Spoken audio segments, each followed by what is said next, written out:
Welcome to this video on calculating your perfect solar system size.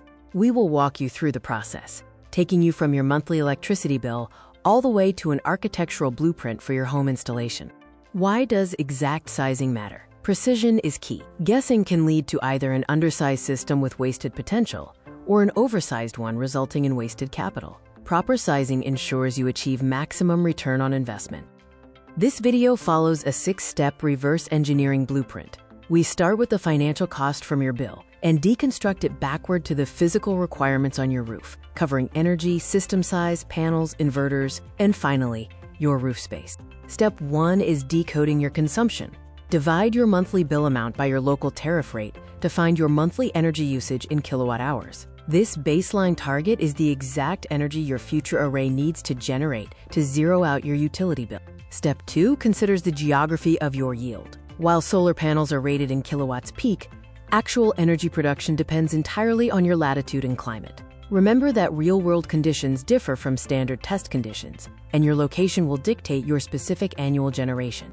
In Step 3, we size the DC array. Divide your monthly energy requirement by the yield per kilowatt peak for your region. Always round up to the nearest half-kilowatt increment to ensure you have sufficient generation capacity during winter lulls. Step 4 translates that capacity into physical panels. By using the 2026 global standard of 550 to 580 watt panels, you can calculate the total number of modules needed. Simply divide your total wattage requirement by the panel wattage and round up. Next, consider the engineering layer of string balancing. Whether you choose an odd or even split for your panels, modern inverters handle voltage imbalances through independent tracking. However, an even split is generally preferred for better shading tolerance and balanced voltage. Step 5 is sizing the inverter using the 1.25 rule. Inverters should be slightly smaller than your panel array because panels rarely output their absolute maximum.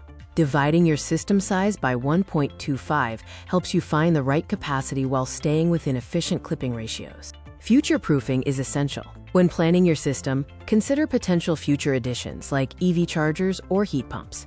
Investing in a slightly larger inverter up front is far more cost-effective than having to rip out and replace your hardware later. Step 6 assesses roof space feasibility. You must account for fire code setbacks and potential shading from trees or structures. By calculating the physical footprint of your panels and required clearances, you can ensure your roof design is both compliant and effective. This table shows how the formula applies across different global markets. As you can see, high tariff rates incentivize smaller, high-efficiency systems, while regions with lower rates and high consumption benefit from larger arrays to offset costs.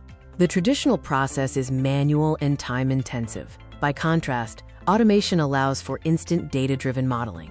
You can perform these physics-based calculations step by step or utilize software to handle the engineering effortlessly.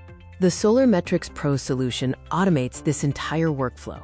It calculates your baseline generation, assists with panel selection, and recommends the exact inverter size needed, all powered by localized performance benchmarks and latitude-adjusted algorithms. You can run your own system diagnostics today. Use the provided tools to analyze your performance against physics targets, get a system health score, and receive actionable recommendations for your solar project.